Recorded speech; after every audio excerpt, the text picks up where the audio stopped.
Welcome to Volunteer for Israel's presentation for today. We have several things and announcements. First, Happy New Year to everybody coming up. The second is this is an anniversary of two things today. The first thing is that this is the anniversary of season 2 ending. Today is the final presentation, the final episode of season 2. Season 3 will start on January 6th. We'll talk about that in a second. The other anniversary is this is the second anniversary of COVID. Let's all applaud because COVID has been around now for 2 solid years and we're moving into the, okay. Season 3 will have some exciting things. The lineup on January 6th, Julia will be talking to us about Bethlehem, some uncommonly known things about Bethlehem.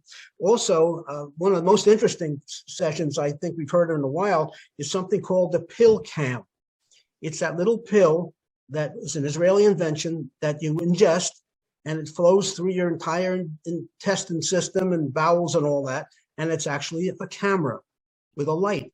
And it follows through with a video signal that is viewed by the doctor. Anyhow, the inventor is going to give us a presentation on the pill cam later on in January. He will also visit the Israeli Museum during January. Dr. Jerry Fauci is with us again. He'll give us a presentation after the regular presentation on the latest and greatest in COVID. And for those who might not be familiar, the index to all of the 124 sessions, and this is number 124 today, is available on the internet at a URL. It's called tinyurl.com/VFI educates #2, VFI educates 2. So you can get through that index. If you click on it, it'll take you right to the episode you might want to watch. And this is episode 124 today. Julia, Ilana, do you have any announcements? No further announcements other than if you're interested in the VFI Plus programs, please feel free to email me. I will put my information in the chat. Great. We are planning VFI Plus archaeology. It starts on March 27th. We're a bit optimistic. We might be able to pull it off. And we are going to be taking reservations shortly for that. Julia, can you introduce our speaker, who I think is the third time maybe, or certainly the second or third time? Yes, thank you. Go ahead, Julia. Hi. Yes, I will definitely be happy to introduce our speaker. I'm not sure if this is the third time or the fourth time. This is Sharona Liman. She's third, okay, whatever you say. She is a colleague of mine. She's a friend of mine for the last almost 30 years. She's an amazing expert in basically everything which has to do with the land of Israel. And she was guiding VFI for quite a few times before. And she's an amazing Bible knowledge, not a scholar, but she just knows the Bible to a level which there aren't that many rabbis who know the Bible as well as Sharona does. And she's capable of connecting the Bible to the land, to the sites, to the finds, to basically everything. And she's a great mother. And Tavo, her older son, is in the army now, spending the Happy New Year on the base, which is right next to my home, and yet I cannot visit him.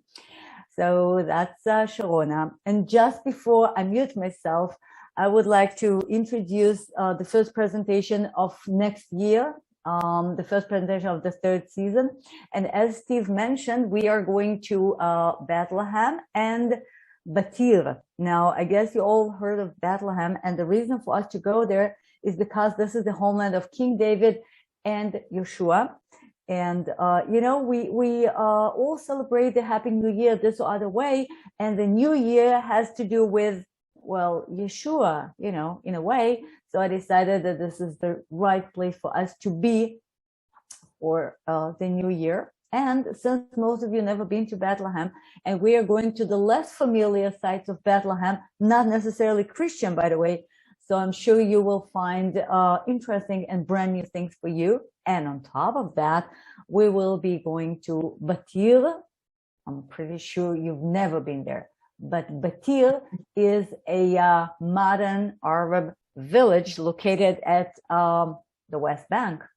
And this is the original site of Beitar. And Beitar is the last Jewish stronghold of the Bar Kokhba revolt. So we have quite a few things to do, to see, to discuss. Jews, Palestinians, present, past, and a bit of Christianity. So,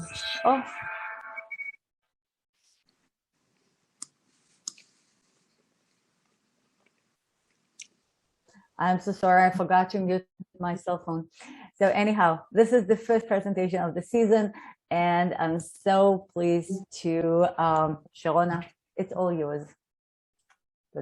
Thank you. Thank you very much for the compliments. Half of these are lies. We are colleagues, best friends, etc. I do not know the Bible more than rabbis. Don't believe that. Okay, so let's share. Okay, and we will be following today Achav and Eliyahu. Now there are going to be several names like Achav, Eliyahu, Naboth. The English script is going to be written the way you pronounce them in English: Achav, Elijah, Naboth, and I will be saying Achav, Eliyahu, and Naboth. So I hope you understand. Connecting biblical stories to places. It's a lot easier, for instance, with the New Testament, because that happened in the Roman time, and Roman sites in Israel are almost intact. You can see full houses, theaters, amphitheaters, temples, etc., etc. Going back to the Tanakh, to the Hebrew Bible, in some cases, like Megiddo and Tel Beersheba, you can still see the places that things happened. In some places, you need a lot of imagination. Our tour today, please press your imagination button, because there are no findings exactly of the story. There's the scenery, the background, the panorama around it. So for my initial picture for the opening, I took from a wall drawing from a synagogue from the 3rd century in Syria of today, Dura Europus, and you might be recognizing this scene over here when Eliyahu is telling his people, pour more and more water on the altar and on the bull and around it to make the miracle even larger. So this is the story. So let's begin. Where are we touring today? We're touring on Mount Carmel. Carmel in Hebrew, Kerem El, the Vineyard of God. So a place that is very, very fertile, that has a lot of rain relatively to Israel. We'll soon see about that. Is it really usable for agriculture? Was it a vineyard? Question mark. Okay, now there are two ways of referring to the Carmel. There's the smaller way, which is this range over here, and larger geographically goes all the way to Wadi Ara, to the north of the Shomron, Samaria. This is a high part, then this is a low part, and this is a high part again. So our tour today is in the smaller Carmel. This is where we're going to begin, and then we're going to go southeast through the Yizra'el Valley to the foot of the Gilboa to Tel Yizra'el. Now remember this direction, remember this distance. You're going to see it in another map shortly. Now let's look at a geographical map of the amount of rain. Now I know it's in metric, it's in millimeters, but still the numbers, even if you don't understand how much rain it is, you can see the difference. Our first site is one of the rainier parts in Israel. It's more than 700 millimeters a year, annual. And the combination of a mountain close to the sea, which is quite rare in Israel. We only have it next to the border of Lebanon, at Rosh HaNikra over here, and at the Carmel.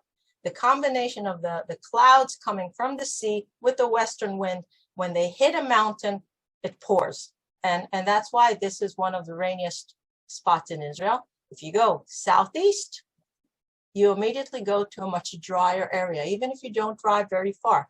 The mountain took all the rain and hides the rain to what's in the east, to the area in the east. It's not really a desert, but it's the same phenomena as we have in the Judean desert, a desert in the shadow of the rain. Okay.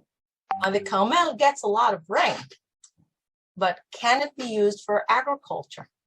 The answer is no, because it's either too covered by forest and it's too much of an effort to chop off all the trees, or it is too steep, or it is too rocky, or three of the above together.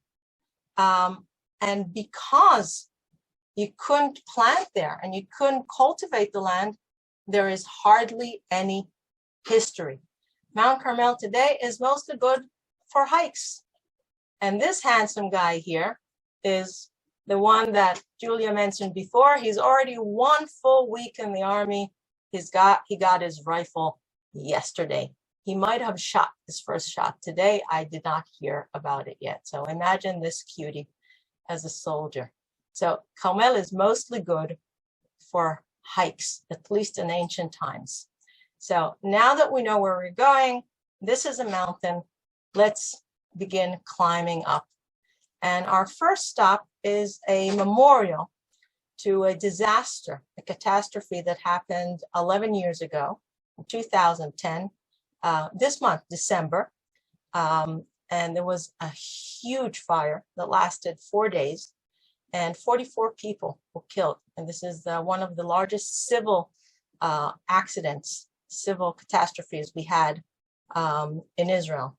And this metal bar shows it's like a flame that traps you. This is what happened. People were trapped and they couldn't escape in either direction. In every direction, the road was blocked by flames.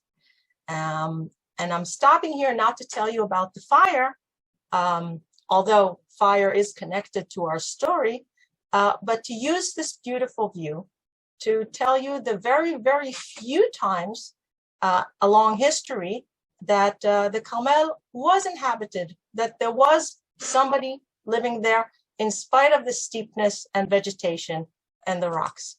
So the first time goes actually back to prehistory. Since we have a lush area with a forest, with a lot of fauna, with animals, there were running streams, there were swamps, and there are caves. The combination of all of these together are perfect for Neanderthal people and for the first Homo sapiens. And in fact, and the Carmel is one of the very first places on Earth where these two species met together and mingled and lived side by side until we, Homo sapiens, all of you, the thinking, overcame the Neanderthals. So this is one time in history. But all of this forest, which was good for a prehistoric person, is not good for the historic person who cultivates the land. So many, many centuries pass until the end of the Roman, beginning of Byzantine era. Except for the 20th century, end of Roman and beginning of Byzantine era are the time of the most population in Israel. It was 1.5 million. Now we have today almost 9 million. But in the terms and conditions of the land at that time, it was a population explosion. All the good places were taken. All the places that had springs of water, that had vast fertile land, that had a junction, that had good conditions, all of them were taken, and still people needed a place to live. So slowly, they began going to places that were never inhabited before. One of these places is the Carmel Mountain. So we see here a part of an olive press, and here are other parts of an olive press, and this is a quarry over here. All of these places were abandoned when the population went down in the beginning of the Muslim period, and they're mostly one-layered sites where people lived. They also died. So this is my other son smiling in a tomb of the Roman period. The third time, again, centuries will pass. And the third time when people will come to the Carmel is the 11th, 12th century, when the Druze religion is, I wouldn't say invented, when it comes to being.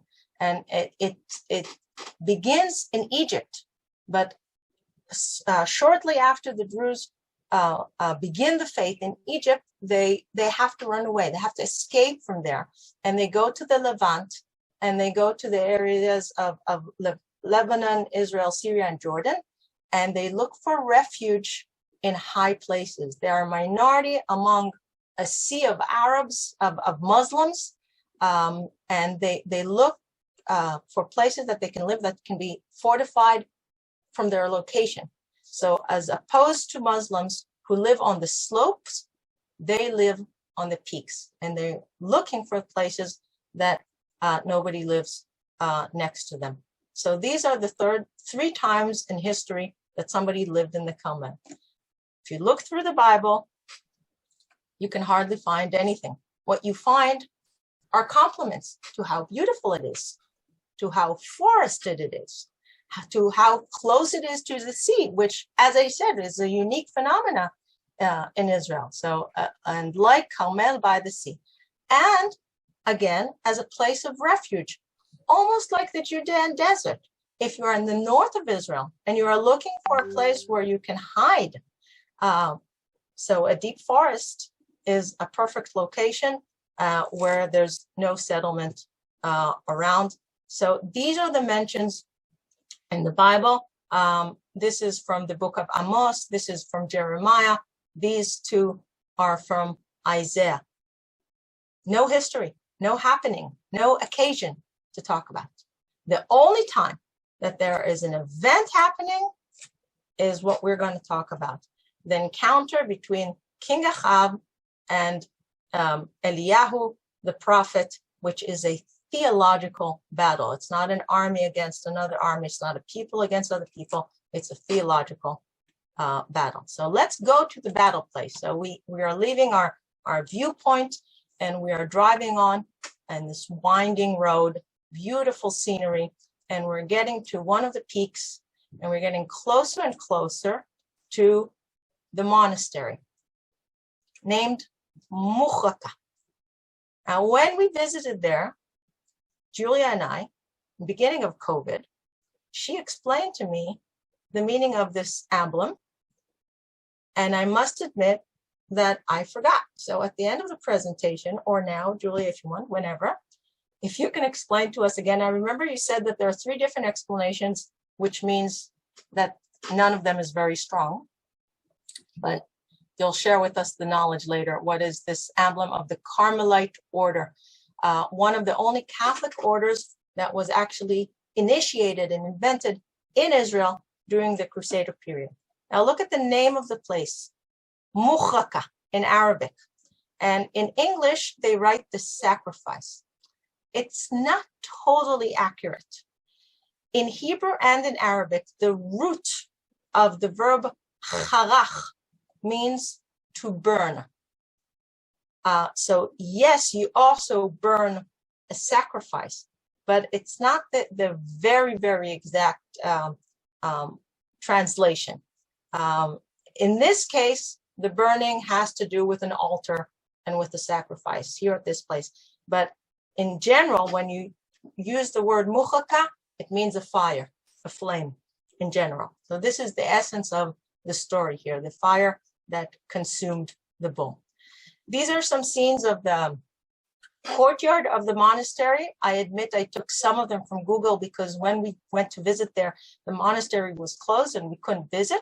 We see here Mary. We see a beautiful garden. We see Elijah with the sword. We'll get to that scene very, very shortly. Here's another scene. This I actually took. We climbed over the fence, risking ourselves to take this photo, since there are occasions when the world is normal that several groups arrive there and they want a place for mass. So you see there benches in different locations for different groups to have their services. Many people come here, not only Catholics, many Jews as well on Shabbat, because you can go up on the roof. And going up on the roof, you can see 360 degrees around. The way that it's located on the very, very peak of Mount Carmel, you can see both west and east. You can see almost the whole coastal plain, all the way to Tel Aviv in very good days, and you can see towards the lower Galilee and the valley of Yizra'el. And again, look at the location. When you drive away from the Carmel mountain, you can see the monastery very, very clearly on the peak. Now that we visited the courtyard, the roof, let's go to a location where we can understand the story. We can begin telling the story. So we're going to the view, and this is it. A sheer cliff over the Yizra'el Valley, over there in the distance, it's the lower Galilee. This over here in this direction is the Bay of Haifa and Akko, and there's a sheer drop here going down. Okay, now whenever I'm there and I open the Bible, I don't need a bookmark. I always know that I need to look somewhere around here. Kings 1, this, how do I know? Because I remember this song. Okay, and this is one thing that is so beautiful in Israel. You can take a 3,000-year-old text and put some lyrics on it and make it into a popular song. This is a song sung by one of the army choirs, and it talks about Elijah the prophet.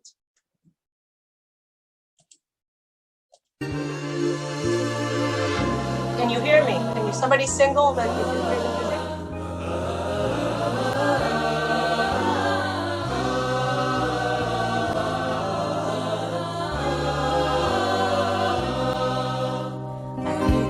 בספר מלכים בפרק ה-17 אני קורא על איש האלוהים אשר אמר כד הקמח לא תכלה וצפחת השמן לא תחסר עד אשר יבוא מטר על פני האדמה. Okay, so you can listen to the rest of the song and at your own time. Beautiful song. I love it. So I never need to think, where is this? Okay, I start this singing and I know where to open my Bible. So what do we read? Achav is the son of Omri, which was evil in the sight of the Lord. Well, that's not new. He's not the only one, but he is the only one that is above all that were before him. The Bible loves to hate Achav. And rightfully or not, he becomes the evil of all evil, the worst king. Is it rightful? I'm not sure. And one of the main reasons why the Bible hates Achav is because of Jezebel, the daughter of its Baal, the king of the Sidonians, and because she actually not only introduced, she enforced the ritual of the Baal, the god, the head of the pantheon of the Canaanite pantheon, the god of rain. Now, if you look through the Bible, which kings were good and which kings were bad, you see that all the kings of divided Israel after Rehoboam, they were all considered bad. And not even that, half of the kings of Judah were also considered bad. Look, there's a handful of those who are considered good. Okay? What makes Achav worse than all the rest, worse than most of them? Not sure. I'm maybe because he was actually so good. Maybe because he was so successful. Because he was a great commander. He was a great politician. He was a great builder. His archaeological finds in other places, except for Tel Yizra'el that we're going to see today, are amazing. They're breathtaking. It's not Herod, but nobody's Herod. And he knew to marry right. He knew to avoid wars when possible. He won the wars that he couldn't avoid. Maybe because he was so successful, but yet married Jezebel. That's why the Bible hates him so much. And then comes Eliyahu Navi, Eliyahu Tishbi, Elijah the Tishbite. Now, the Bible just forces him on us. We don't know anything about him. We don't know who he was born to, his childhood, why and when he left from Gilad, which is across the River Jordan, and went to the Galilee to the north of Israel. He suddenly appears like a comet, which gives us a hint about how the way he will disappear later on when he dies, going up to heaven in a chariot of fire. Okay, so he's there. The first sentence in the Bible that introduces him, immediately he goes to Achav and says, "The Lord God of Israel, who lives before whom I stand, there shall be no dew nor rain these years." Immediately he curses. This is the first thing he says. No hello, no how are you, no pleased to meet you. Immediately. Now, this is interesting because going back to the book of Deuteronomy, we are warned as people of Israel, if you go with the Baal, this is the punishment that I will give you. Will shut up the heaven, so there shall be no rain. Now, this is a great promise. This is a great threat. It hardly ever happened, at least as far as we know. Because if you look, for instance, along the book of Judges, there are many, many times that the people of Israel sinned. And every time God sent them another enemy, a human enemy. The Midianites, the Edomites, the Canaanites, real enemies that you have to fight with a sword and a knife. So this is actually the only record in the Bible that God actually fulfills what he threatened when we were in the desert. And this is quite interesting. Okay. Now, this famine lasts for 3 years. Many things happen during those 3 years. For instance, the phrases which the song quotes about the flour and the oil happened during those 3 years. So we skipped them.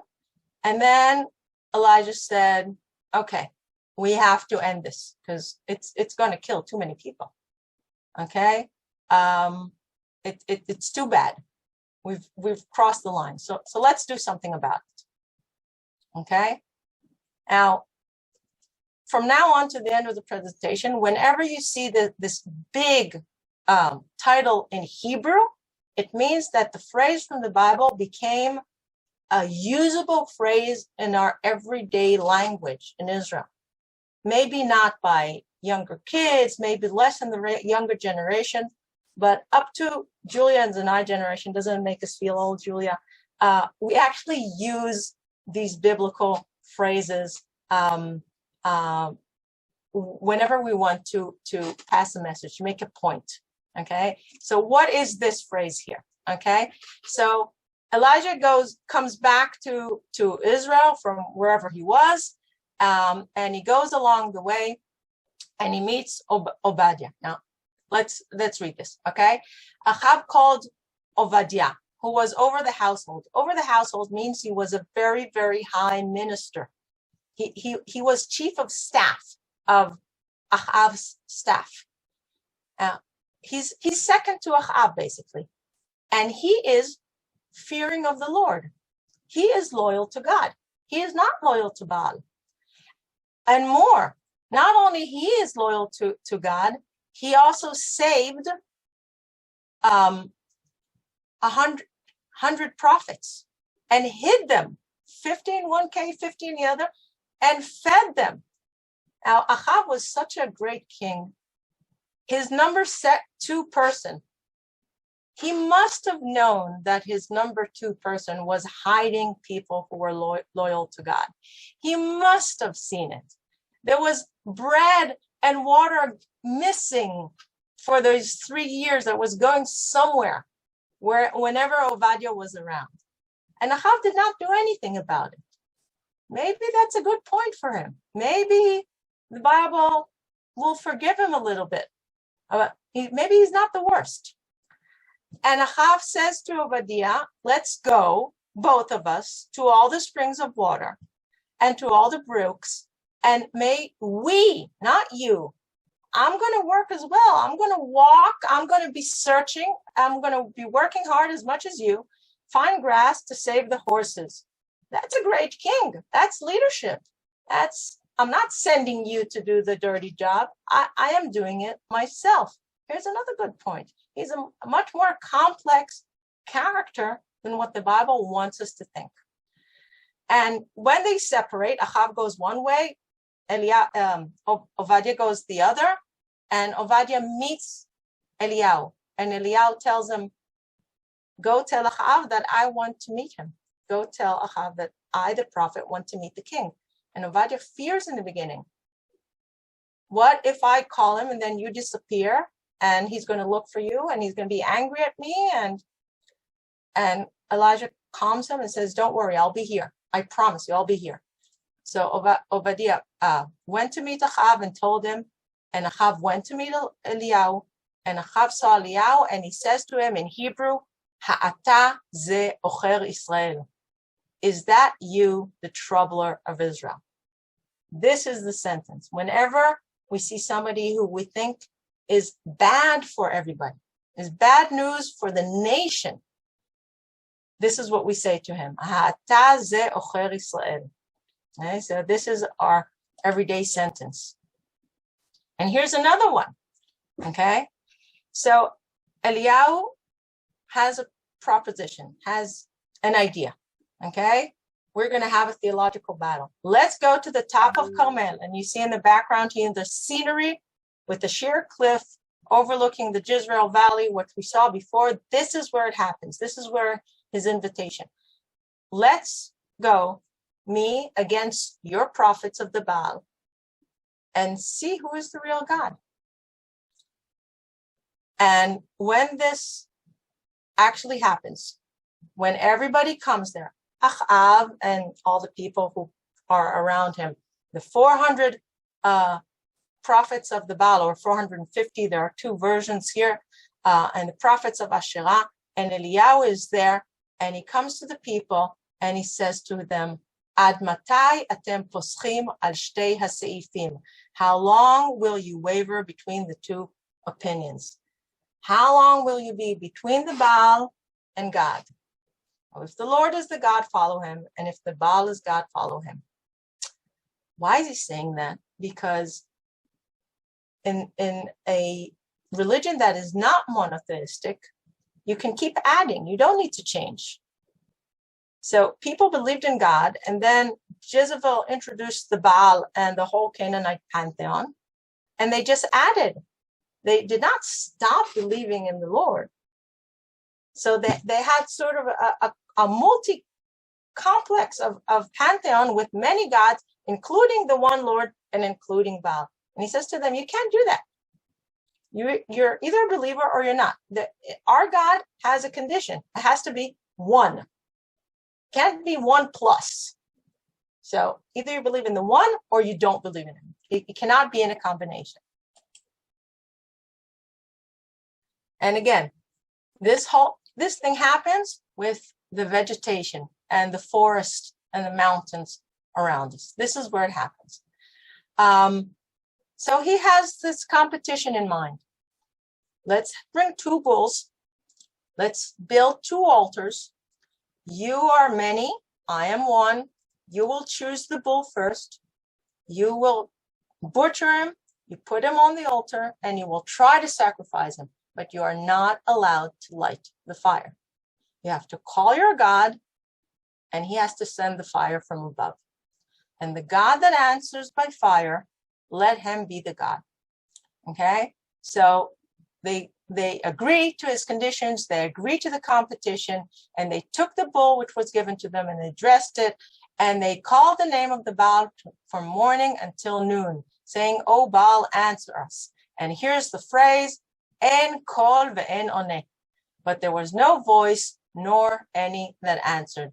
Okay, so if you are trying to do something with the Israeli bureaucracy, if you are trying to reach the social security or the bank, and nobody answers the phone for hours on end, and nobody replies your email, en kol ve'en oneh. It's still the phrase that is being used today. And then he mocks them, and he says, "Cry louder, for he is God." Either he's musing, or he's gone aside, or he's in a journey. Maybe he's sleeping and must be awakened. Okay, you have to call louder. Your God is sleeping. And he continues mocking them, and he gives them till evening. And at that point, he said, "Okay, you had your chance. Now it is my turn. I've waited all day. Now it is my turn." And he repaired the altar of the Lord that was thrown down. Wait, what does that mean? We're on the top of the Carmel. Which altar? Of what Lord? There was something there for him to repair? We might have a hint. Going back 2 books to Samuel 1, Samuel rose early to meet Shaul in the morning, and was told to Samuel, saying, Shaul came to Carmel. Which Carmel? There are few meanings. There are few mountains in Israel that is called Carmel. One is next to Hebron. So perhaps came here. And behold, he is setting up a monument. What kind of monument? Like the one in Gilgal, which is 12 stones, which could also be used as an altar. So perhaps if you connect these 2 biblical stories that have no connection between them, okay, and maybe the 200 years that passed from the time of Shaul to the time of Achav and Elijah, this monument of 12 stones was torn down, and Elijah fixes it up again. And he builds stones, and he butchers the bull, and he lays them on the stones. And then he does something peculiar. He digs a trench around the altar. And then the Bible doesn't refer to this as a miracle, but I think it is. He takes 4 jars and fills them with water, and 3 times. This is 12 jars of water. Where from? We just finished 3 years of famine. There is hardly any springs of water on the Carmel mountain. Because of the geology and geomorphology there are 1 or 2 tiny springs in a good year, in a rainy year, okay? Let alone after 3 years of famine, they are dry. Where does he bring the water from? Technical detail that the Bible doesn't tell us? I really don't have an answer. I mean, this is half a miracle by itself. Before the fire, you have the miracle of water before the miracle of fire. This is the way I read it. Anyway, the point is that he wants to make sure that the bull, the meat is totally soaked with water. The altar itself is totally soaked with water. The trench is full of water. So there cannot be an accident here. There cannot be somebody who says that the next step, the next miracle is not a real miracle. This is to enlarge the effect. And then for the second time in the biblical history, he actually puts God in a corner. He says to God in such a way that it's an order. God cannot disobey. O Lord, the God of Abraham and Isaac and Israel, let it is known today that you are the God in Israel. God has no choice. The first time, by the way, is the story with Shemesh beGivon Dom, when Joshua orders the sun to stay up in Givon in his war against the 5 Amorite kings. So there's no choice. So the fire of the Lord fell and consumed the burnt offering and the wood and the stones and the soil and licked the water that was up in the trench. Great miracle. It is absolutely 100% obvious who are the losers and who is the winner here. There's no place to hesitate or to have commentaries. And then at that point, Eliyahu says to them, to the people who were in the audience, okay, take the prophets of the Baal, let no one of them escape. And he chases them all the way down to the brook of Kishon. And when he finishes slaughtering them, remember the picture of the statue from the courtyard of the monastery with the sword. Okay, he butchers 400 of them. It takes some time and takes a lot of energy, and then climbs up. Now we have to understand how the Carmel is built. From the west side to the east, it goes up 400 and some meters over sea level, quite gradually. And then there's this steep cliff going down to the Yizra'el Valley. It's almost a straight line. Now, it's a great hike. Julia and I did it during COVID. One time that we weren't allowed to go out of the house, but we had to. Okay, it takes several hours going down without butchering 400 prophets on the way, and then a lot of huffing and puffing going up. When we think of Eliyahu and Navi, at least some of us, we're now a week after Christmas, we think of it of like a Santa. That's the character we're thinking. An old guy, big white beard, maybe with a cane. Okay, the Eliyahu that was here looked more like this probably. Okay, going down the mountain and climbing back up again. He has a lot of energy. It's not over yet. He still has more energy to come. And then he sits down with his face between his knees, looking towards the west direction. That's why I'm saying he had to go all the way up again in order to be able to look at the west, because he's looking to where the clouds come from. Okay, and he says to his servant, go now and look towards the sea. And he went and he looked and said, there's nothing. He said, go again.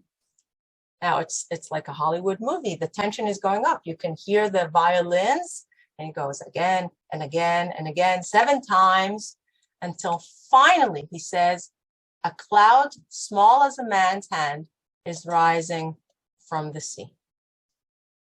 Finally, after 3 years, the clouds are coming. Okay. Now, if I was in that situation, I would go find a cave somewhere in the Carmel and hide till the end of the storm. What does Eliyahu do? He says, hurry up, go to Achav, tell him to drive with his chariot quickly down to Yizra'el, because the valley of Yizra'el is going to be full of water. It's going to be muddy. Your chariot is going to get stuck in the mud if you don't go quickly. Now, again, if we go back to the book of Judges, we remember that's what happens to the Yizra'el Valley. Remember the chariot of Sisera with the war of Devorah. He knows the geography of the place. Like today in the radio, they know that there's going to be rain tomorrow and the next day, so they're warning us, don't go to the Judean desert. There are going to be floods. He knows. He knows what's going to happen. And Achav rode and went to Israel, and Eliyahu runs in front of the chariot. Not enough that he waited all day and he built an altar, and he climbed down and he climbed up again. Now he is running the whole way to Yizra'el. Iron Men, we said, are going to say it again. Okay. So I'm sure you're comfortable where you're sitting now, and you don't have to huff and puff, and you don't have to run to Tel Israel.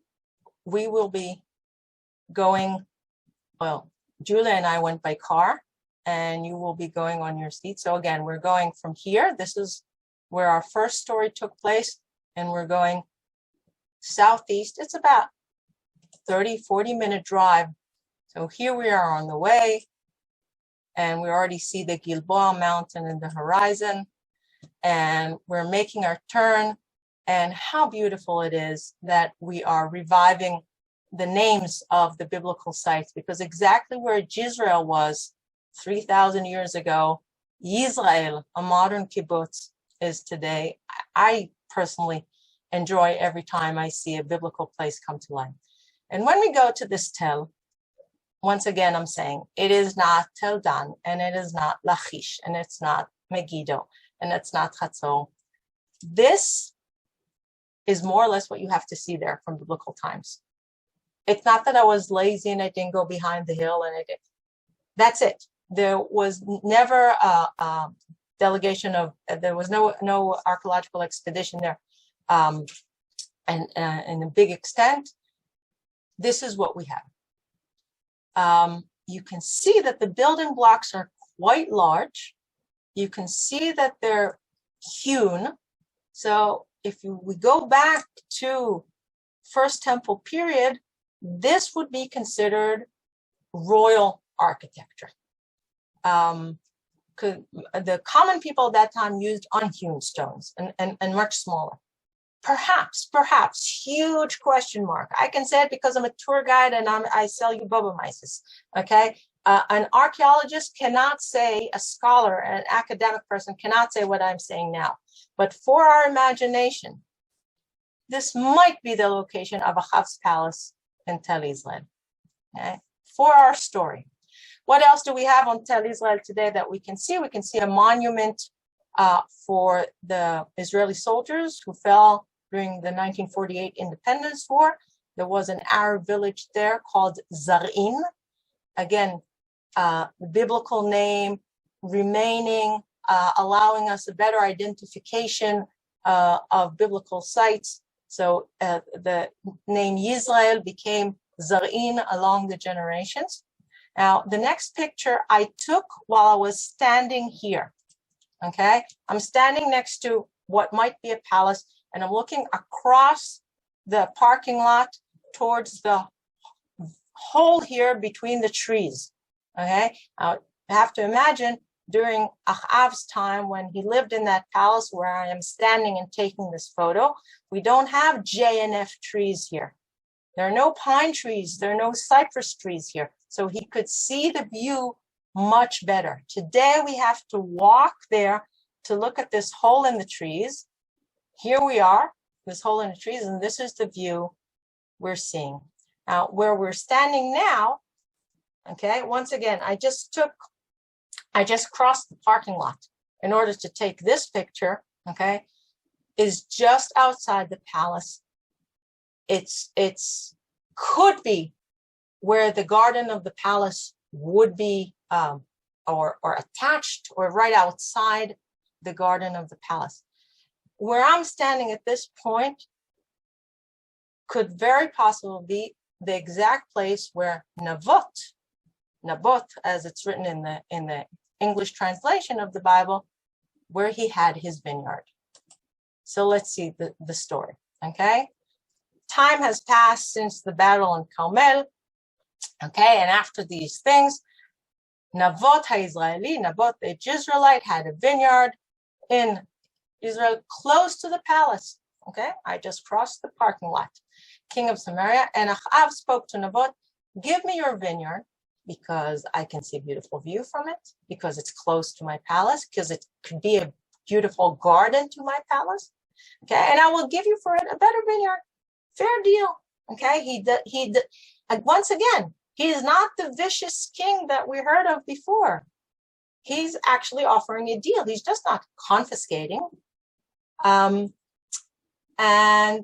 Naboth says, no, it belongs to my ancestors. It belonged to my fathers, and I will not give it to you. That's more important to me than your money or your better vineyard that you want to give me.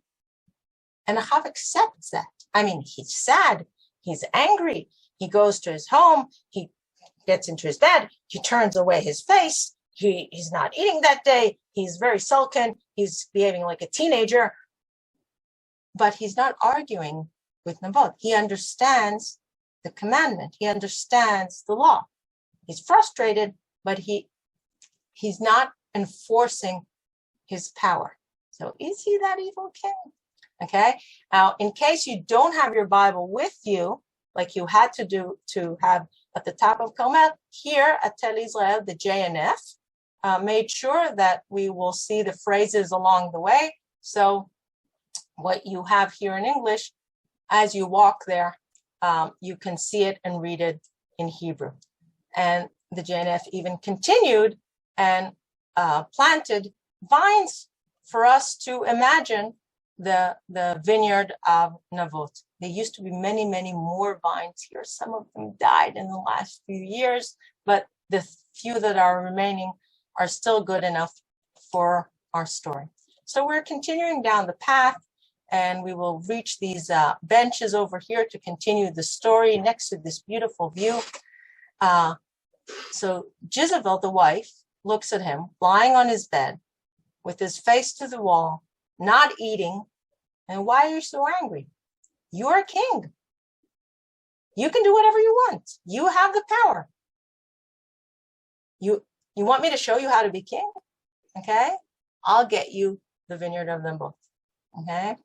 I want you to notice this group of eucalyptus trees and remember them, because we're going to get back to them later on. So just remember in the back of your mind. Okay. So she organizes a mock trial, and she pays people to lie. And they say that Naboth cursed God.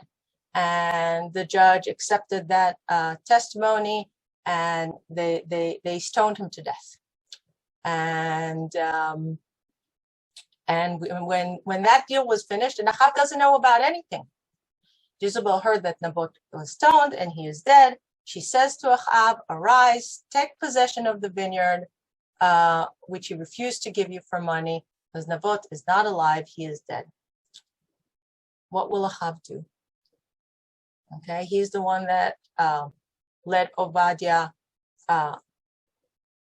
leave hundreds of prophets alive.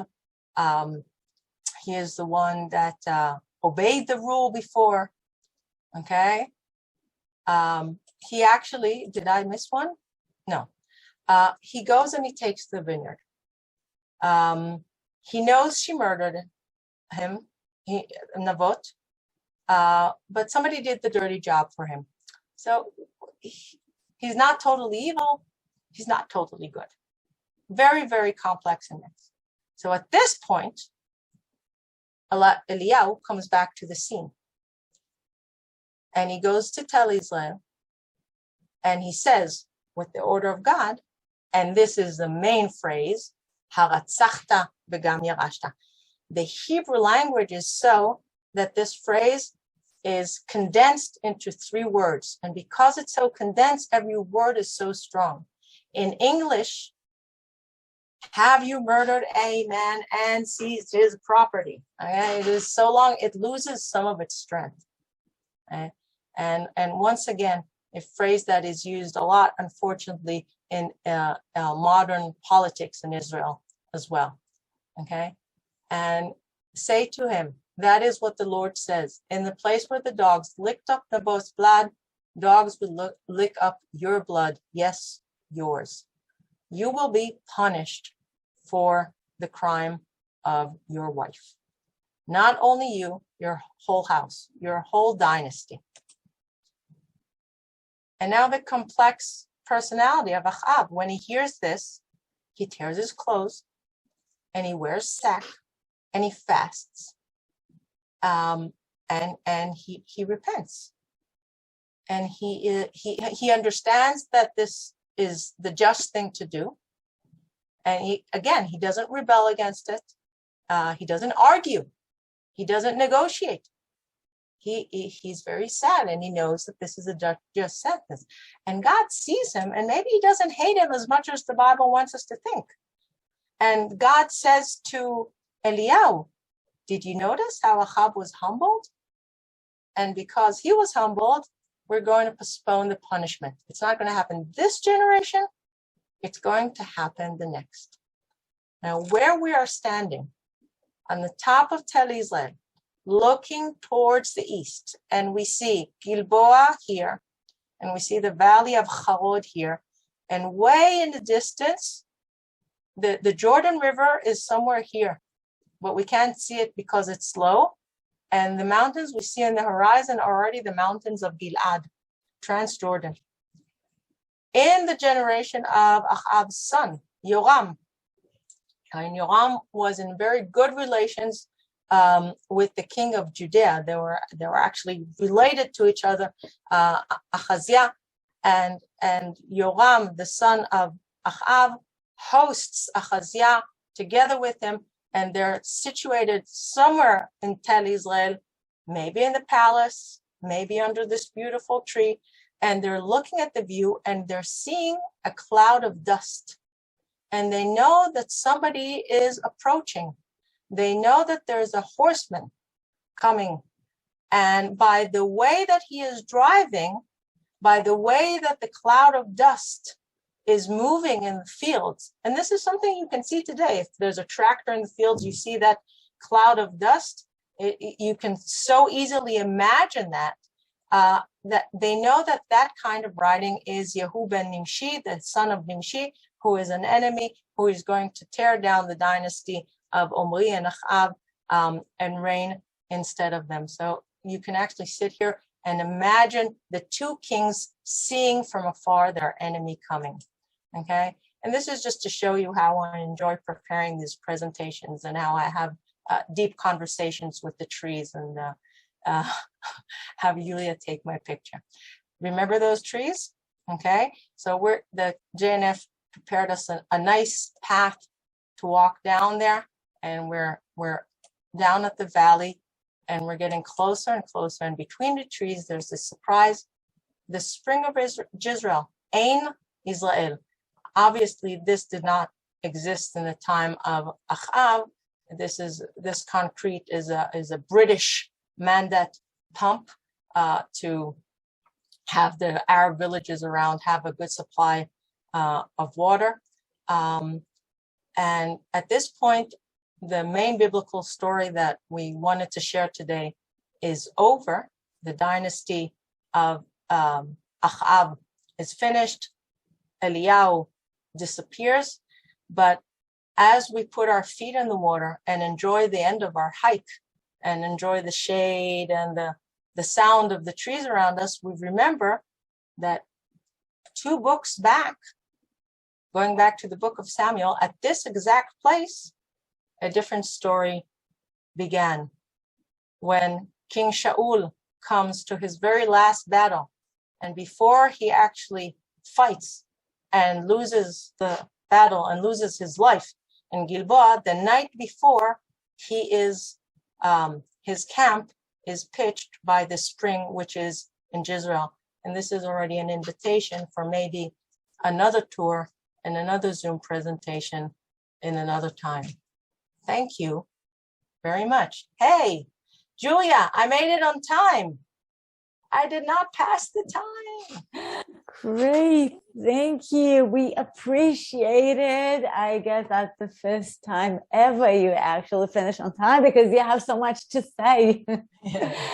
Sharona, toda rabba.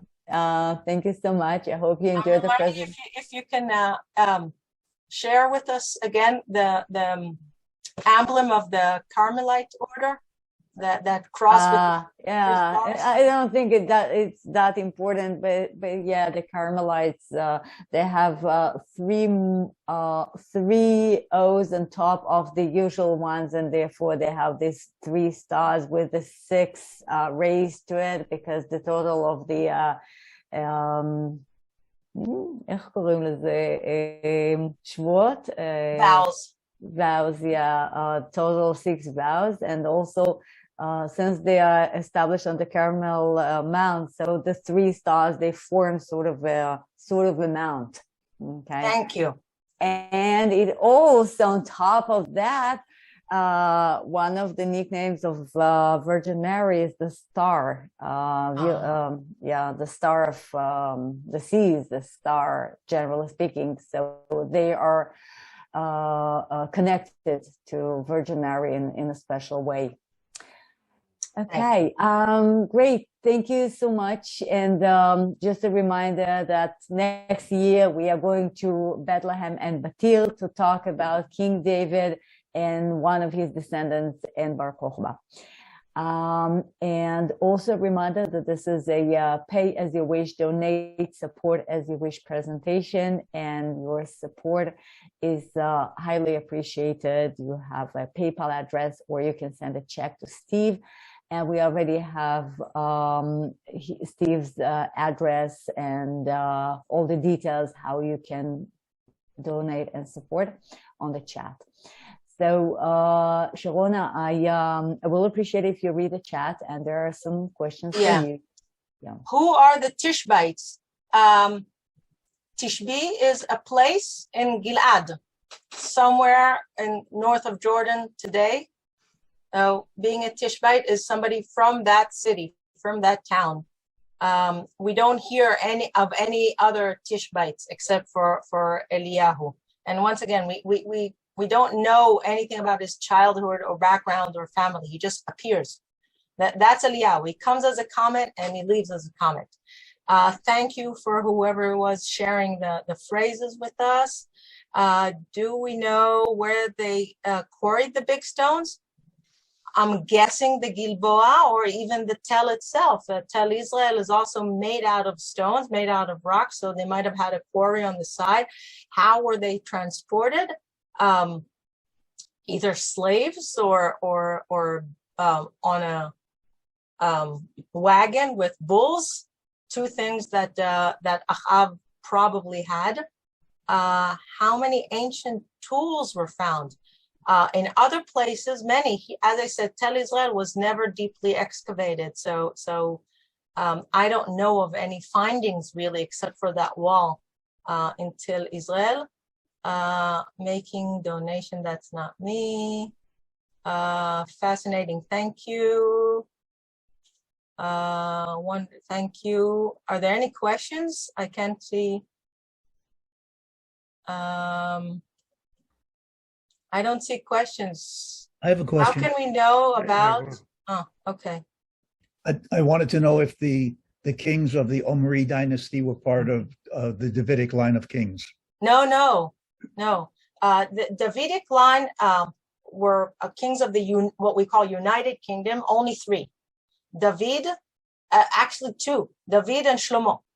And then there was the son of Shlomo, Rechavam, caused the split. And he ended up staying only with Judah, and Yerovam began a dynasty in the north. Now, the north kingdom was much larger, was much more fertile agriculturally, was stronger militarily, but very unstable politically. And it had several dynasties, none of them lasting for many generations. Omri was the second or third dynasty. Omri is the father of Achav.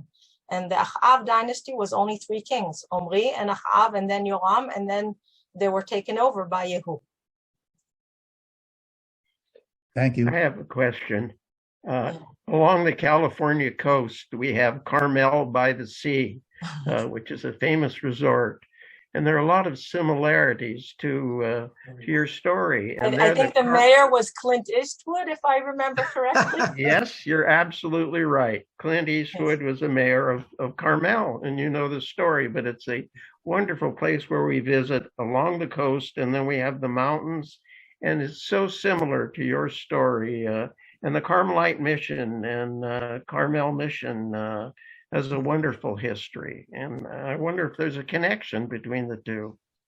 Well, there are many places in the United States that are named after places in Israel. There's Bethlehem, and there's Zion, and there are all kinds, and there's Bethel. And I'm sure there's more than one Carmel. It is quite likely that Americans who visited Israel and saw the Carmel and then went back to California saw that similarity. It is true that in California we have flora that is similar to Israel, not the same vegetation, not the exact same trees, but the dense forest, the Mediterranean forest, because it's the same. We're on the same climatical zone Israel and that part of California. So they saw the similarity and they named it. But there are places in Nevada that are named after, locations in Israel that have absolutely no similarity in the scenery. We also have, next to my ranch, we have vineyards, and my neighbors are Mount Carmel, and they are Carmelite nuns. To this day, we have Sister Jean Marie and the other sisters, I've helped them with their vineyards, known as Mount Carmel.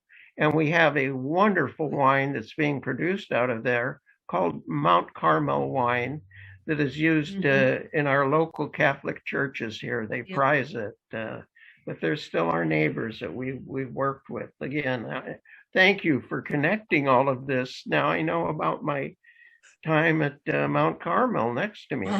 Thank you. You're most welcome. The first modern winery that was built in Israel by the Baron Rothschild was named Carmel as well, because it was on the lower southern part of Mount Carmel. But once again, if you look at ancient history, there were never vineyards really on the Carmel mountain, except maybe for a short period during the Roman period, perhaps, because it was till today so difficult to cultivate the mountain. Sharona, I have a quick question, if I can ask.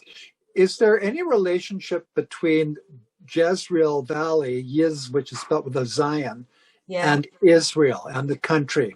No, it's what you don't see in the English is that Yisrael, the country, the nation, the people, is with an aleph, and Yizra'el, okay, is with an ayin.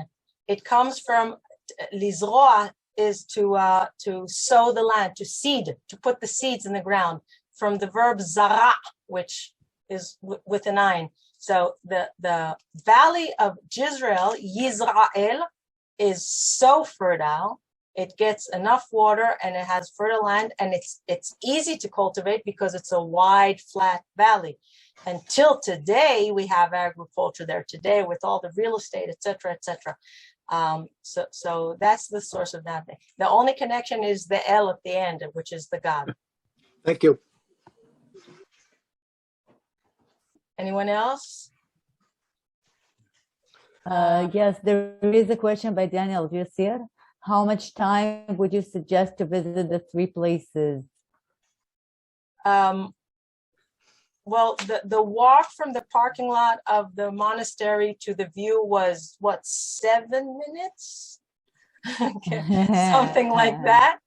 And then back again. And then it was a 30-minute drive to the Tel Yizra'el. And then walking from the parking lot of Tel Yizra'el all the way down to the spring and the eucalyptuses. It really depends on how much time you spend sitting and reading your Bible. If you don't read your Bible, it's a half an hour walk. It's a scroll. It's very accessible, very easy, very short. You use your imagination much more than your legs in this tour. Sharona, thank you so much for such an enchanting presentation. There are 2 more questions, though. There are 2 more questions. Go ahead. Go ahead. I don't see them. It's down there. First one is, how do you feel about the demise of the major Israel tour company DAT? Sorry? Say that again? How do you feel about the demise of the major Israel tour company? Have you not heard? Apparently, DAT is no longer a company. DAT dissolved. I think this past week. Guys are more updated than me. I was in university today, so I did not see the news.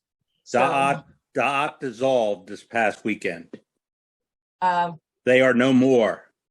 Wow. Okay. No comment, because I would expect that would affect most of the tour guides left in the country in some way, shape, or form.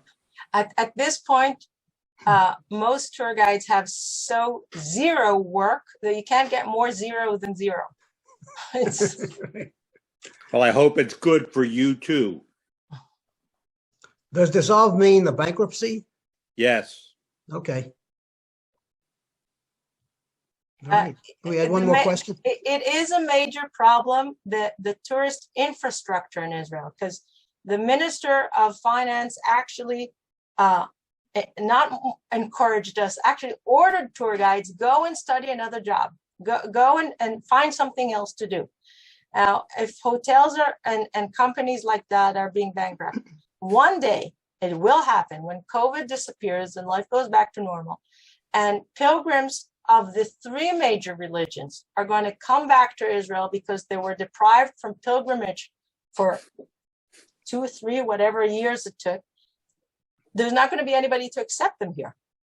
If all of us change our profession and hotels closed and agencies closed, where's the infrastructure to absorb the millions of tourists that will come one day?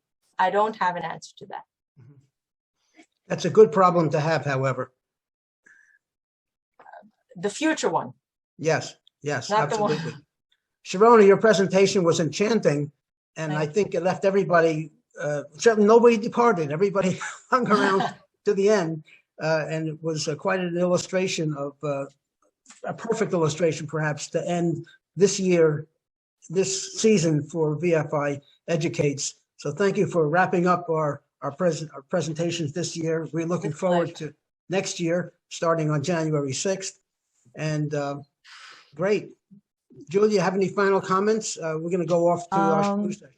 No, that's it. Thank you for coming. I think I do think it was a great presentation, and it's no coincidence that this was the last presentation of the year. I wanted us to have something, something Jewish, something I don't know if positive, but yes, Prophet Elijah is associated with future hope, with he will be back, and we hope the tourism will be back, as we just mentioned. So thank you all. Thank you, Lana, for making an effort and joining us here, and we wish you all the best and all the health, you and yours. And Steve, thank you for all you did for us, and Pamela, and thank you all, guys. I mean, you're such an essential part of my life. I mean, that's what I do every Thursday. This is amazing for so long. So Happy New Year, and go celebrate, and see you next week, next Thursday. Bye. Hey. Be well. Take care. Happy New Year. Happy New Year. Happy New Year, Barry. Happy New Year. Yes, Well, everyone. bye. Happy And New back to Year. you, Julia, for such a fantastic leadership in assembling the presentations, this being the 124th presentation Wow. in 18 months. Wow. That is remarkable body of work. And all of it is available on YouTube for anybody to watch past episodes. And we're looking forward to keeping going. At least we have committed season 3 to run until March 31st, and then we'll see where we are at that point. So at this point, unless anybody has any questions, we will now enter into our official final schmooze session for 2021. We will cover all topics relevant and irrelevant, and we will probably start with Professor Jerry Fauci to give us an overview on where COVID is these days. And so, Jerry, go ahead. Well, thanks, Steve. Yeah, COVID is everywhere. You can't miss it. If you go out, you go in, you turn around, it's there. This Omicron variant is kind of remarkable. I had a picture of it that I was going to put up as background, but with all of the mutations in it. But I decided, not to do it. Maybe I'll do it come January once, it's no longer so much of a joke. But anyway, there are 2 strains still, pretty active in the world. The Delta strain has not disappeared. And the Omicron strain, of course, everybody knows is now the prevalent one. The Omicron strain has a huge number of mutations that they found, 30 of them in the spike protein and the rest in some of the other proteins associated with the virus.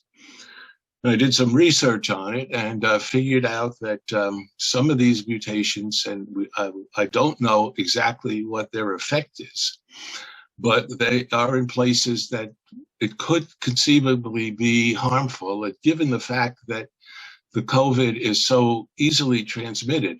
And people who have been vaccinated are also somewhat more susceptible than they are to the Delta, it looks like. There may be some validity to this. And these are the proteins that are involved in how the virus, is able to survive. First of all, in a couple of them, interestingly, they are able, these materials are able to dampen your innate immune system. That is the first immune system that any virus, bacteria, or foreign object, confronts when you get it. And it does this basically by inhibiting the availability of what's called IFN1, which is one of the interferons that's very important in your initial response. So you've got several mechanisms, both one direct and two indirect. That is, they are involved from the virus that inhibit the metabolites that to develop the IFN1 you need. So it's coming at you from at least two places, and what this does, in my opinion, is that it doesn't prevent, but it blunts your initial response so that the virus has a chance to implant itself. Once it implants itself, then the other parts of your immune system, go into gear, and hopefully, eventually, eliminate it. Now, in terms of its, ability to stick around, basically what I find is that within, say, 5 to 10 days, if you've got a decent immune system, you can eliminate the virus from your nasal passages and throat. Now, whether it's eliminated once it's been moved to other parts of your body is, in my opinion, an open question. And the reason I say that is that they found in autopsy, so these are dead people who've died of the COVID, that they will find the remains, put it that way, of the virus in various tissues, in the body. Now, what does that mean? I don't know, but what it could mean is that the virus, has obviously gotten to other parts of the body, which is why probably one of the reasons you died, likely, and that it may or may not be active. Now, obviously, if you're dead, it's probably going to inactivate rather quickly, but because it needs you to be able to survive. So it may be, just parts of the virus that have traveled and are there and are still detectable, but it's not active virus. In other words, it's parts of the virus, it's dead or whatever. So the other thing I'm reading is that, and these are news reports. So understand why I say what I say about news reports. News reports are just that. They pick up an item that somebody has, written or said, and they go with it. That is not proof. That is not scientific evidence. Scientific evidence comes from developments, further research, publications that are reviewed by fellow scientists and so on and so forth to verify the results and to make them real. But the issue in South Africa, especially in that part of the Johannesburg area, that initially saw the most recent surge in the Omicron, the number of infections are going down. What does that mean? That means that those who need to be infected are already infected, or that those that are infected are not infected, are able to remain uninfected because of their immune system? Don't know, but that is a hopeful sign, I think, if it turns out to be the case, that Omicron will eventually, burn its way through the population, killing those it needs to kill, sickening those it needs to sicken, and avoiding everybody else, I guess. So that's one thing. The other thing is that the Pfizer antiviral is now being distributed in available quantities all over the world, at least in Israel at any rate, of course, here in the US. Now, what that means, of course, is that once within the first few days, when you start to, develop symptoms and you feel like you're getting something, this antiviral is pretty effective in keeping you out of the hospital. And of course, it's even more effective in keeping you alive. When you enter, if you have to get into the hospital, you're only there, they say, for at least a day or two, and then you're fine. You get over it very quickly.